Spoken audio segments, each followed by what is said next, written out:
Today we have Thierry Masurel, who is Vice President Operations Manager for Southern Europe for FM Global. Thank you for joining us today. Pleasure.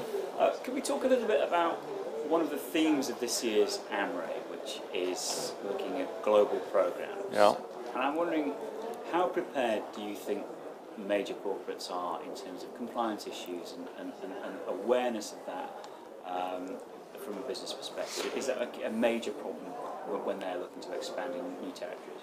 I think there is a lack of consciousness in France about compliance in general. It seems very different from the UK, for example, where the FSA is really pushing hard so that... Should we start again? Should we start again? Sorry, that's great.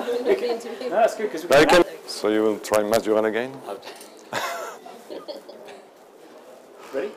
Okay, we're Thierry Masurel, yeah. who is Vice President Operations Manager Southern Europe for FM Global. Thank you for joining us this afternoon. Pleasure.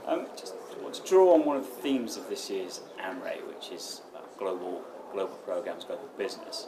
How prepared do you think companies are in terms of compliance issues and awareness of how much they can actually really affect their business operation? That's a very good question.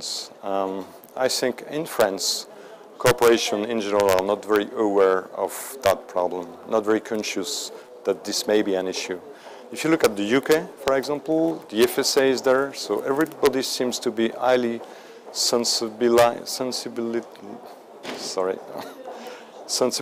to the fact that this is critically important. But in France, when you discuss with clients, they still feel it's not that important to get admitted coverage, and not that important to get documents issued on time. So I think we need to make the market understand how important this is. And where do you think the major compliance issues lie? Is it in sort of emerging economies who can see it's a useful tool to protect their own company business, but also bring in some big taxes from overseas business that are operating there?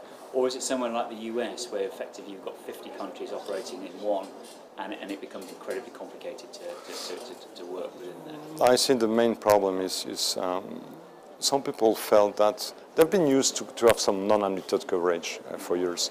So they feel that every government still can accept that.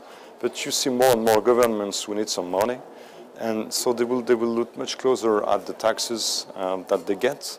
And non-admitted coverage definitely made that those countries didn't get any taxes.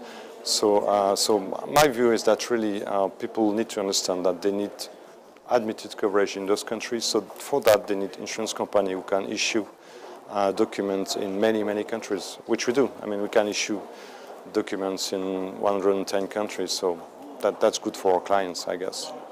And in terms of developing a global program for a business, there have been sort of outlying factors which have had major effects on companies in recent years, such as the flood in Thailand in 2011, which took some time to feed through in their impact onto business. But clearly there's been big lessons to be learned within the supply chain for companies.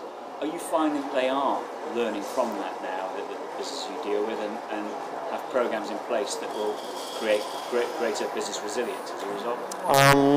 It's good that you talk about resilience, because as you may know, this is really the big theme of our new campaign. Now, I think that Thailand was an eye-opener loss in terms of supply chain for many people. And some clients realized only mid-2012 that they had a loss in 2011. If you wanted, for example, to buy a car in 2012, sometime you could not buy a GPS, simply because the product was not available on your car. So my view is that really that has been an eye-opener for lots of people. Some of them truly have learned from it. For some of them, they still have to walk a little.